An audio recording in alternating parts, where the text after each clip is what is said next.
What if I told you there might be a way for the Pittsburgh Steelers to take advantage of another team that's going to be really desperate on draft day to trade up and house them in a draft day trade? We'll explore that with some ideas that I have and how it could play out, as well as talk about Mock Draft Monday right here on the Locked On Steelers podcast. I'm your host, Chris Carter. Let's get into it. You are Locked On Steelers, your daily Pittsburgh Steelers podcast, part of the Locked On Podcast Network, your team every day.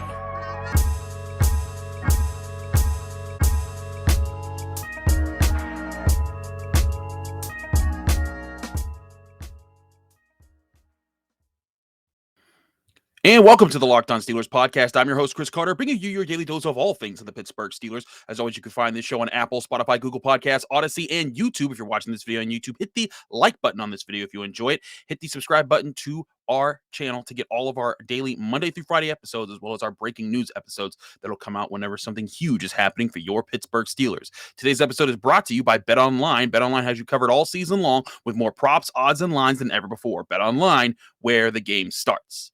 Remember, if you want to help the show out, give us a 5-star review on Apple Podcasts with a positive comment. Do both at the same time. We shout you out at the end of the show. We hope everyone had a happy Easter weekend, whether you celebrate Easter or not. We hope that you got to spend time with your family and enjoy some stuff. But I want to take a step back from what we talked about on Friday with Jenna Harner, because there were rumors that the Steelers might be in position to trade up and get a pick either with the Giants at 7 or the Vikings at 12. And we talked about those options and how that could play in their favor then.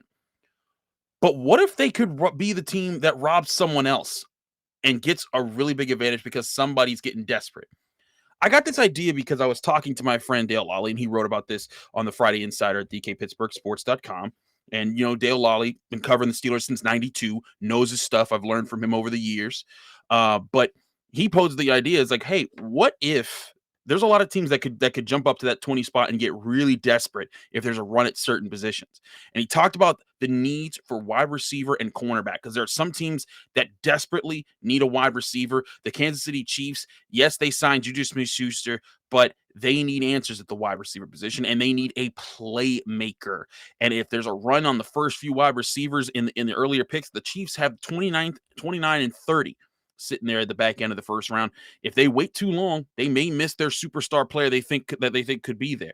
So there's a chance that they could be a team that that trades up. There's also teams that could really need a cornerback. Dale listed teams like the Patriots, the Bills, the Titans, the Bengals, and the Chiefs as well, who could be wanting to trade up for a cornerback, and that could put the Steelers in an interesting position. Can you take advantage of a team who's desperate on draft day to go get somebody that fell down to 20, that they're sitting there like, hey, we need that guy right here and now? And you're probably thinking, well, wait a minute, Chris, why wouldn't the Steelers just take that player? Well, let's talk about something that I've mentioned several times during the draft process over the past couple months. There's a lot of really good talent of guys in the top 40 of this draft class, guys who I think could be immediate starters right away and become longtime pillars for what the Steelers are trying to build in the coming years. The problem with trying to get top 40 guys is that it's very rare that they fall down too far in the second round. The Steelers have the 20th pick and the 52nd pick in the first two rounds, meaning the Steelers, if they stood put, have a good shot to get one of those players at 20, a not so good shot to get one of those players at 52, but you never know. And yes, the Steelers could end up getting a Trent McDuffie, a Jordan Davis. We've talked about a lot of those guys they can get with that 20th overall pick.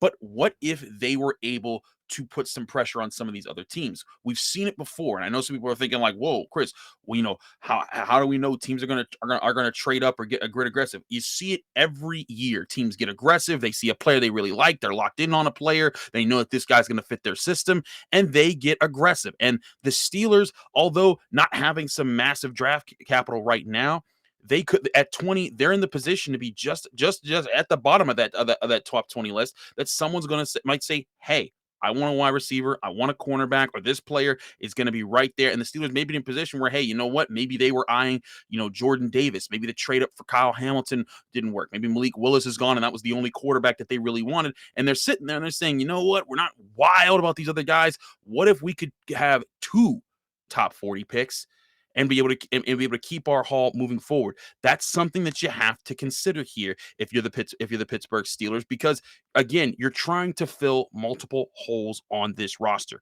Mike Tomlin has talked about how there's a lot of open places open for competition. The strong safety position is an interesting spot because I've talked about before how Eric Crocker, who's on the Locked On NFL Draft podcast, by the way, you should be checking out their work every day because they're doing great work over there. Him and Ryan do great stuff every day to teach you about all the prospects that are out there. But Eric Crocker, a former NFL player himself, talked about how Lewis Cine is his top safety this draft class because of his athleticism, his instincts, and how he plays the game. Now, I still think Kyle Hamilton's my top guy, but Cine's a guy that you see almost universally. He was not the guy that's supposed to go in the top 20. He's a guy that's supposed to go on the back end of the first round. But he's a guy who I think if the Steelers were able to get Cine, he would be an ideal addition. He's my top safety after Hamilton. If the Steelers don't trade up to get Kyle Hamilton, the safety out of Notre Dame, who we talked about a lot on the Friday episode, Cine would be a very good consolation prize at the safety position. And again, that's even if they go and they sign Tyrann Mathieu in free agency or they sign back Terrell Edmunds, because I really think that this team could use 3 athletic safeties that are hunting, that are roaming, that can hit, that can play different roles, and allow Terrell Austin and Mike Tomlin to be able to disguise their defense more, disguise coverage packages, and work against those quarterbacks that are going to be all throughout the AFC while that defense in front of you is creating pressure. That is one way to do things, and I really think Terrell Austin would like the idea of having more athletic safeties to kind of cover the middle of the field and be able to disguise more coverages to create more interceptions. But what kind of picks could they get? Well, like I said, the Kansas City Chiefs would be in play there. The Cincinnati Bengals could be in play there. Now, granted, you don't want to ever trade in the early rounds with a divisional opponent, but we explored a few options here, and I went through some mock draft options. Again, Dale Lally himself pointed out the Chiefs, the Titans, the Bills, and the Bengals and the Patriots all as options, as trade back guys, teams that they want to be moving up.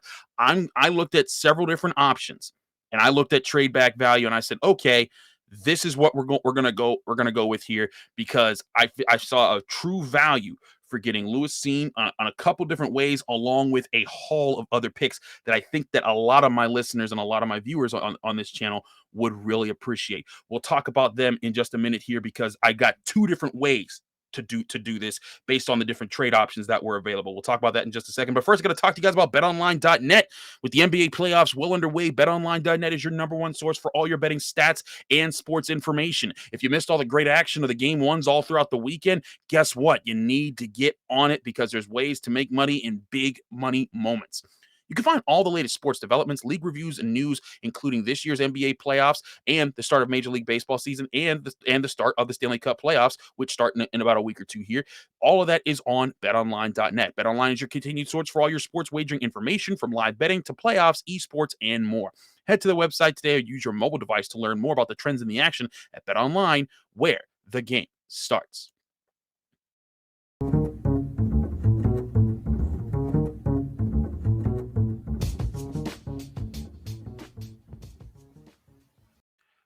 Back here on the Locked On Steelers podcast, I'm your host, Chris Carter, here talking about the options for trading back. And again, it's trying to take advantage of teams that are getting desperate. But let's go to an example of what I was talking about. I did 2 different draft boards. I looked at Pro Football Focus and the Draft Network for options that are there. Now, these are all estimations. I'm not claiming to know this is exactly how this is going to play out. What I'm trying to show for you, my listeners and viewers, are ways the Steelers could maximize taking advantage of teams that are trying to move up to get to that 20th overall pick. Here was one way I did it, by trading back with the Bengals at 31st overall. I was able to when I gave up the 20th pick, I was able to get back the 31st pick, so stay in the first round on the back end, as well as another second round pick, with that option there.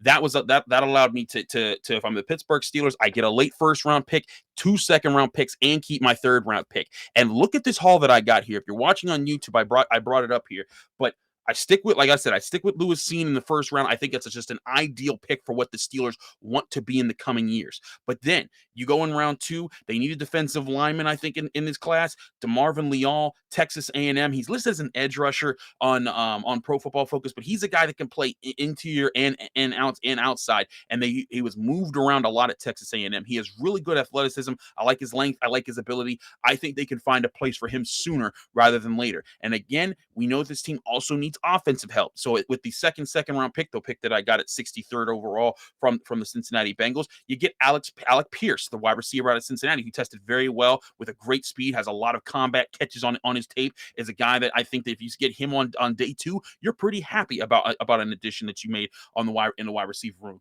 Then in round 3, I went and got Zach Tom, the tackle out of Wake Forest. I've liked him. You've heard me talk about him a lot on this podcast. He's a guy who's athletic. He's a guy who I think could be a person that either pushes Dan Moore Jr. for a starting job or sits there and says, "Hey, Chooks, Zach, whatever happens to y'all, that there's a guy that's pushing y'all, so you better step up." And I think that the tackle position is the position where the Steelers could use more depth there. You don't want to go into the season having only the guys that you have right now. They need to add there some way, somehow.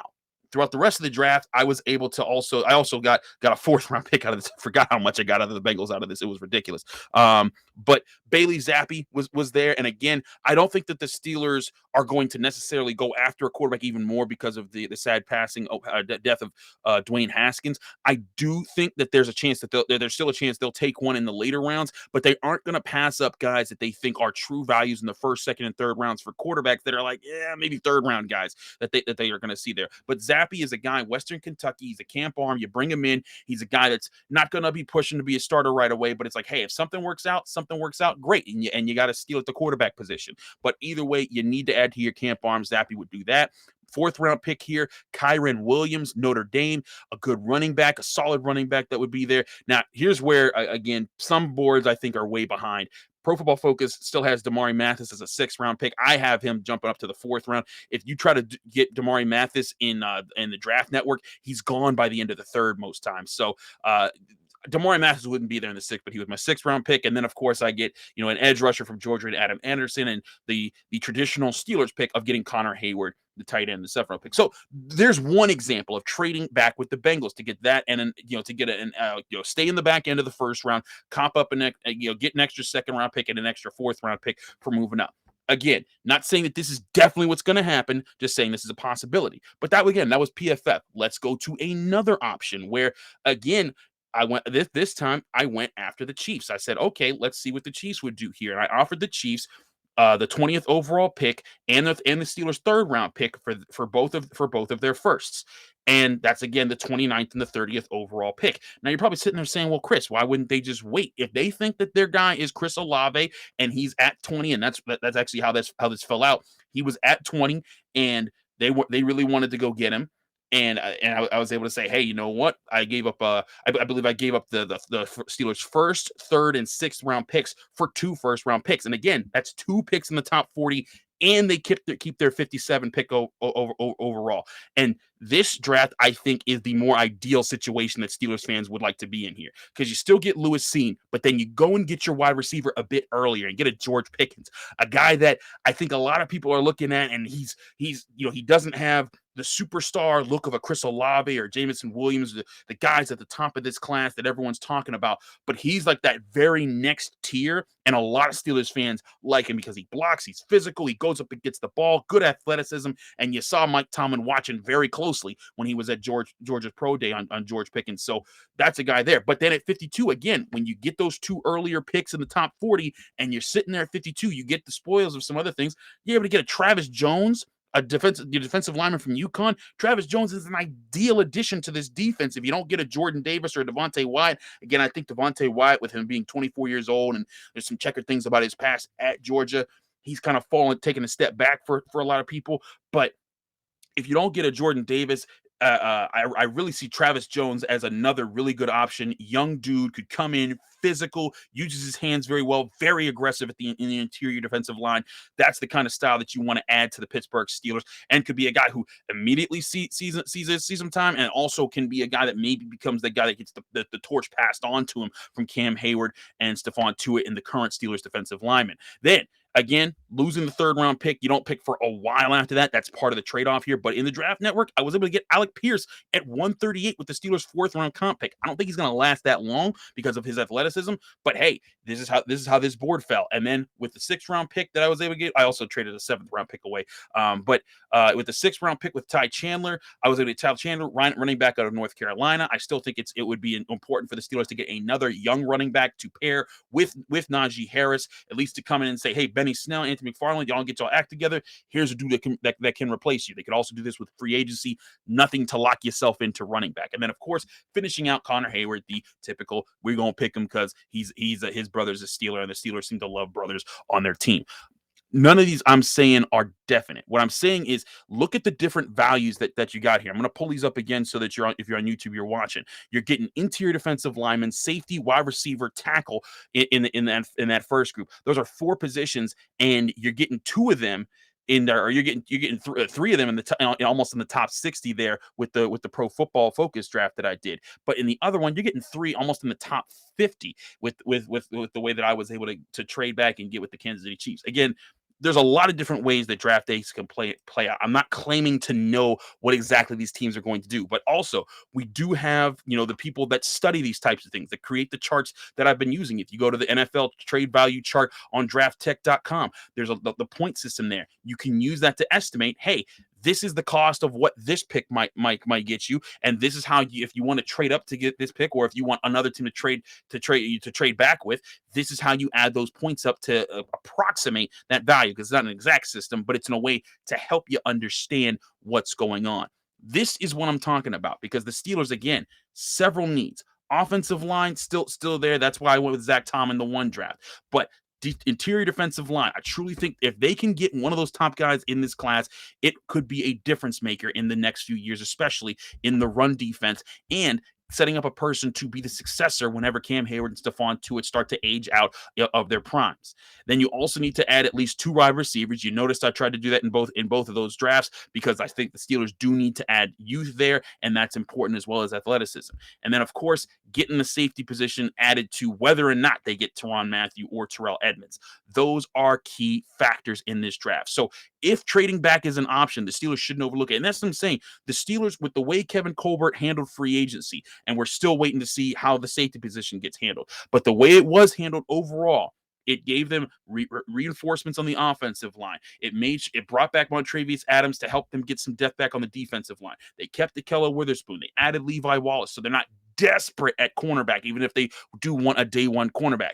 But this is why we talked about this was important, the way that they went out and solidified so many positions in free agency, because now all of these positions are an option. Whereas in years past, there's been times you're pigeonholed into a situation like when they had to pick Artie Burns because they just needed to go get a cornerback that year. And you saw what happened when you pigeonhole yourself into needing one position. Teams know it and they take advantage of it. And then you end up taking a guy that you might not have taken had you not been pigeonholed into that position. So again, that's where I see the Steelers at right now. But there was another person in our Mock Draft Monday contest who did a very interesting trade back and also got an interesting haul that I think would be ideal to talk about in this next segment here. So we're going to announce our Mock Draft Monday winner in just a second here on the Locked On Steelers podcast. But first, I got to talk to you guys about Built Bar. Built Bar being one of our great sponsors, and you all know, if you're trying to help keep the weight down, if you're trying to help lose weight, stick to a diet, you always feel like you're going to want to snack on something, and sometimes that snack option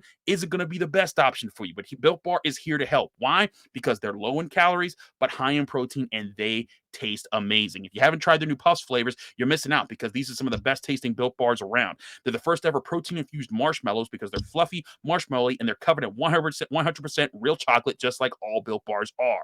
And they come in amazing flavors like cinnamon churro, coconut marshmallow, banana cream pie, and so many others. And then there's, of course, regular Built Bars that I said are covered in 100% real chocolate, low calorie, high in protein. The average Built Bar, 130 calories, 4 grams of sugar, 4 net carbs, and 17 grams of protein. Compare that to the average candy bar, which usually has around 240 calories, 30 grams of sugar, and dozens of net carbs. The option is so much easier for you.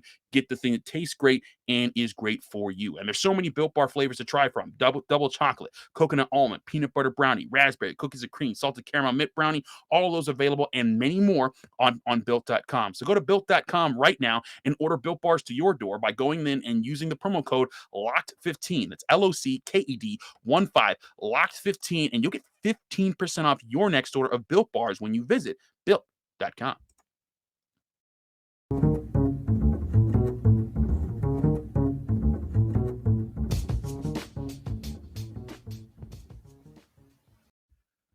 Back here on the Locked On Steelers podcast, I'm Chris Carter here breaking things down for you on another mock draft Monday here. I am going to take a step back and do a sort of non-drafty episode soon because I've been hammering the draft because that's what a lot of our listeners have wanted. But we do want to kind of diversify things a little bit. So at some point this week, you'll see me do that. But not today because it's mock draft Monday. And that's why we're doing all these mock drafts. And we also got to announce our winner. Now, remember, if you're in the mock draft, if you participate in mock draft Monday, thank you for doing that. Even though you don't win, there's a lot of y'all that do some great drafting out there and some really interesting things. But every week, it just make it so tough because there's so much competition. If you're not in mock draft Monday, you want to participate, either join the Locked On Steelers Facebook group by going on Facebook, searching Locked On Steelers, add yourself to the group. It'll put you in, like, it'll ask you to answer some props so I know that you're not a bot. And then once that happens, I just got to make sure it goes through the approval process, and then you're in with over 6,000 other Steelers fans. The other way to participate, hit me up on Twitter and Instagram at Carter Critique. Shoot me your mock draft, and we can give you in the contest for the show. But in the penultimate mock draft Monday, as next week is the last mock draft Monday because the draft is next week, we have a new winner, and an interesting winner, a person who's been very close some weeks with their answers. And I want to say congratulations to Randy Neeson. Congratulations, Randy, for winning Mock Draft Monday this week. She did a great job hitting on a lot of the points that I think the Steelers do need in this draft class and getting really good value for a trade. Now, Randy traded to get the 31st pick from the Saints. I didn't see how that worked out. I was like, okay, that's very interesting. But in doing so, she traded back with the 20th pick, got the 49th pick along with that to help with the Steelers haul there.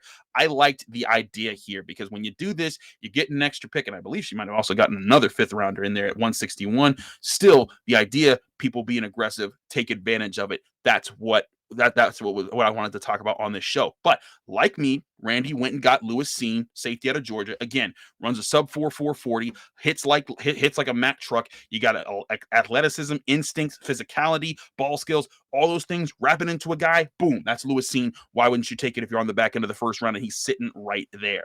Then she went interesting and got Perrian Winfrey, defensive tackle out of Oklahoma. Now, Winfrey's in that third tier because I got Jordan Davis, Devontae Wyatt. Those are those first two talent-wise of this class. Travis Jones is right there in that second tier, and I kind of put him by himself. But Perrian Winfrey is along with the DeMarvin Leal type of guys that's like, good, but gonna need some work, maybe some other things to him. Not the perfect prospect, but hey, a decent day 2 addition to the interior defensive line.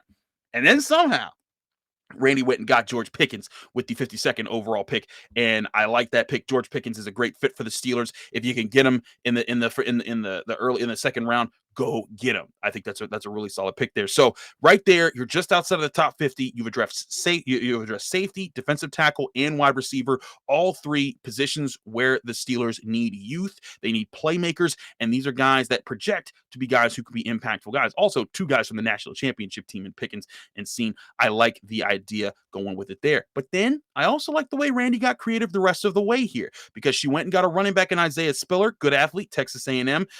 Has some NFL lineage in his life, but also you get a really good athlete, and now you're sitting here saying, okay, again, Benny Snell, here's another 4th round pick to go and compete with you. This guy's going to come in, he's going to push you, and if you don't like it, well, guess what? You're going to have to deal with it.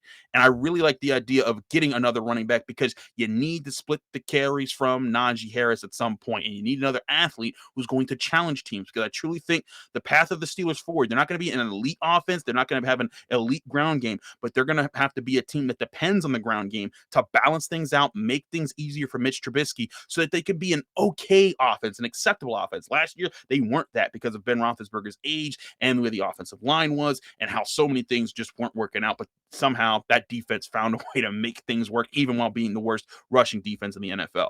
Then Randy, after that, Randy went back in the wide receiver position, gets Wan'Dale Robinson, solid 4th-round pick. Especially in the comp there, with the comp pick there at 138. I like the idea there. Again, I really think the Steelers are going to double up at wide receiver. We saw them do this back in 2010 when they went and got Emmanuel Sanders and Antonio Brown. I mean, Antonio Brown turned out to be crazy, but those were 2 amazing picks at wide receiver the Steelers made back then. I could see Kevin Colbert pulling some magic and maybe getting 2 guys of serious value in this draft to help set up the wide receiver core for the future. We've also talked about the importance of maybe getting a couple playmakers at wide receiver so that the Steelers aren't in a position where we've talked about how Deontay Johnson's, might be, there's a rumor that he's demanding money. There's no guarantee that he is demanding wide receiver 1 money, but say you go through this season, Chase Claypool has a good year, or a George Pickens has a good year, or an Alec Pierce has a good year, or you're a Wan'Dale Robinson, whoever you add in this draft, and you sit there and say, Deontay, unless you've fixed your drop problem and you're proving to be this superstar wide receiver, we got all these guys back here. There's no pressure to pay you top dollar to be the number 1 receiver on the team when there's a couple potential number 1s on the roster already.